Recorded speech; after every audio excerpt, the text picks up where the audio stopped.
Hello और इस deep dive analysis में स्वागत है। आज हम एक ऐसी स्ट्रेटजी को डिकोड करने वाले हैं जो किसी भी ऑर्डिनरी थका देने वाले बिजनेस को एक फुली ऑटोमेटेड एआई एम्पायर में बदल सकती है। एक कंसल्टेंट के तौर पर मैं अक्सर देखती हूँ कि कैसे एम्बिशियस एंटरप्रेन्योर्स स्केलिंग के चक्कर में अपने ही बिजनेस में फंसकर रह जाते हैं। उनकी पर्सनल आज़ादी पूरी तरह से खत्म हो जाती है। तो आज के इस सेशन में हम ऑटोमेटेड बिजनेस फ्रीडम के उस हाई लेवल ब्लूप्रिंट को ओपन करेंगे जो इस प्रॉब्लम को जड़ से खत्म करता है। एक बहुत ही सीरियस सवाल जो लगभग हर स्केलिंग फाउंडर की नींद उड़ा कर रखता है। आखिर इतने सारे कॉम्प्लेक्स सिस्टम्स और बढ़ते हुए क्लाइंट्स को हैंडल कैसे किया जाए, वो भी बिना अपनी पर्सनल लाइफ को पूरी तरह से बर्बाद किए। ज्यादातर फाउंडर्स के दिल में एक डर बैठा होता है कि अगर बिजनेस बढ़ा तो जिंदगी भर 24/7 लैपटॉप की स्क्रीन से चिपके रहना पड़ेगा। लेकिन एक सॉलिड मॉडर्न स्ट्रैटेजी सिखाता है कि असल में ऐसा होना बिल्कुल भी जरूरी नहीं है। तो आज का हमारा रोड मैप, जिसे हम द कंसल्टेंट्स ब्लूप्रिंट कहते हैं, कुछ इस तरह दिखेगा।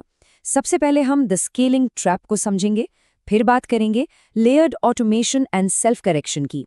उसके बाद हम द सेंट्रल कमांड डैशबोर्ड और द एक्सपोनेंशियल स्केलिंग सीक्रेट देखेंगे, और आखिर में game changing the 4-hour week framework पर आएंगे। चलिए शुरू करते हैं पहले कोर कॉन्सेप्ट से, द स्केलिंग ट्रैप। ओके, तो चलिए इसमें थोड़ा डिटेल में चलते हैं। ये स्केलिंग ट्रैप आखिर है क्या?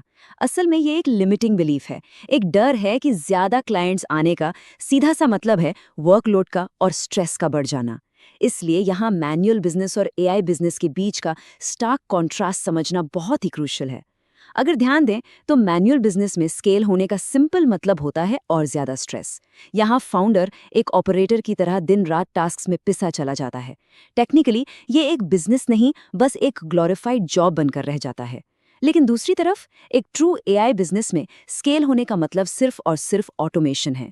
यहाँ फाउंडर असल में एक बॉस की पोजीशन पर होता है, जो मैनुअल एग्जीक्यूट नहीं करता बल्कि एक स्मूथ सिस्टम को रन करता है।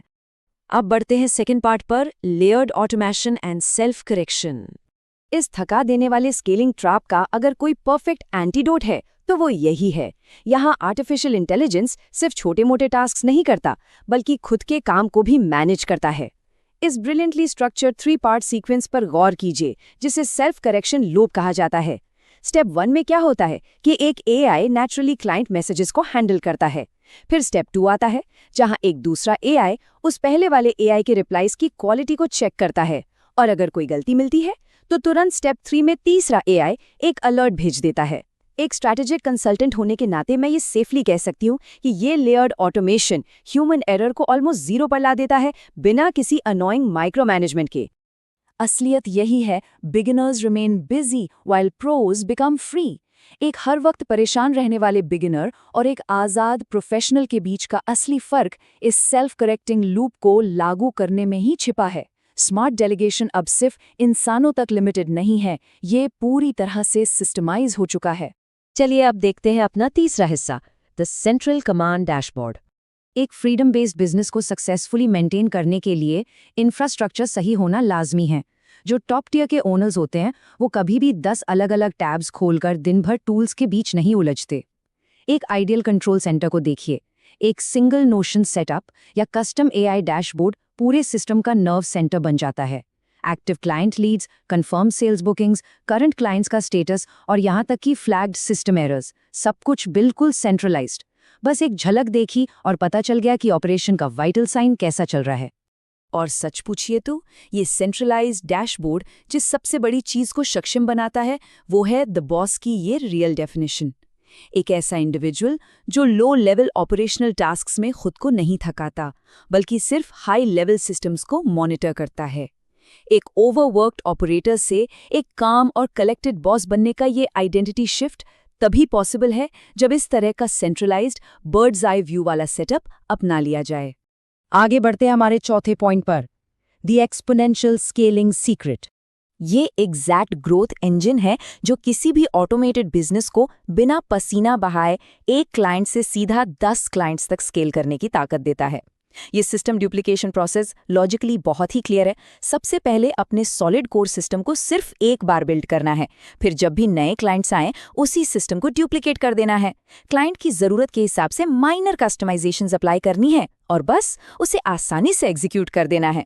इस प्रोसेस की सबसे बड़ी ब्यूटी यही है कि नए क्लाइंट के आने पर किसी का भी स्ट्रेस या मैनुअल लेबर बिल्कुल जीरो रहता है।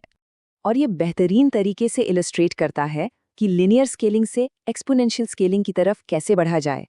इस स्मार्ट डुप्लीकेशन सिस्टम की वजह से आउटपुट और इनकम सीधे 10x यानी 10 गुना बढ़ जाती है, जबकि इनपुट और टाइम कमिटमेंट बिल्कुल उतना ही रहता है। यही ट्रू लेवरेज है। अब आते हैं ब्लूप्रिंट के आखिरी और 5वें हिस्से पर, द 4-hour वीक फ्रेमवर्क। अब यहाँ नेचुरल सा सवाल उठता है कि इतने मैसिव सेल्फ सस्टेनिंग ऑपरेशन को टाइम वाइज प्रैक्टिकल तरीके से मेंटेन कैसे किया जाए। यहाँ एंट्री होती है इस अल्टीमेट मेंटेनेंस प्रोटोकॉल की। ध्यान दीजिए कि इन 4 घंटों का डिवीजन कितना स्मार्ट है। 1 घंटा स्ट्रिक्टली डैशबोर्ड चेक करने में, 1 घंटा जाता है हाई लेवल क्लाइंट कम्युनिकेशन में जहाँ पर ज़रूरी बातें होती हैं, तीसरा घंटा सिस्टम ऑप्टिमाइजेशन में ताकि सब स्मूथ रहे, और आखिरी 1 घंटा डेडिकेटेड होता है फ्यूचर ग्रोथ प्लानिंग के लिए। ये विजुअल बताता है कि टाइम इन्वेस्टमेंट ना के बराबर है, क्योंकि हफ्ते के जो बाकी 164 आवर्स बचते हैं उन्हें ये perfectly engineered AI systems independently संभाल लेते हैं। एक मॉडर्न एआई एम्पायर की सच्ची फिलॉसफी इस कोट में परफेक्टली कैप्चर होती है। Freedom doesn't mean not working, it means automating the work. Source material की ये लाइन ब्रिलियंटली रीइंफोर्स करती है कि आखिर में इतने सारे सिस्टम्स लगाने का अल्टीमेट गोल सिर्फ और सिर्फ बॉटम लाइन प्रॉफिट्स नहीं है। असली ऑब्जेक्टिव है टोटल टाइम फ्रीडम हासिल करना, बिना अपना रेवेन्यू कम किए। और अब इस डीप एनालिसिस के एंड में ये ब्लूप्रिंट हमारे सामने काफी प्रोवोकेटिव सवाल रखता है। क्या आज के मॉडर्न एंटरप्रेन्योर्स फाइनली उस थका देने वाले ऑपरेटर रोल से बाहर निकलकर खुद का ऑटोमेटेड एआई एम्पायर बनाने के लिए फुली रेडी है? एक कंसल्टेंट के रूप में मुझे लगता है कि ये एक ऐसी चैलेंज है जो किसी भी बिजनेस ओनर की ऑपरेशनल स्ट्रैटेजी को हमेशा के लिए ट्रांसफॉर्म कर सकती है। इस बारे में जरूर सोचना चाहिए। आज के इस एक्सप्लेनर में बस इतना ही। नए कॉन्सेप्ट्स और ब्लूप्रिंट्स को डीपली समझते रहिए।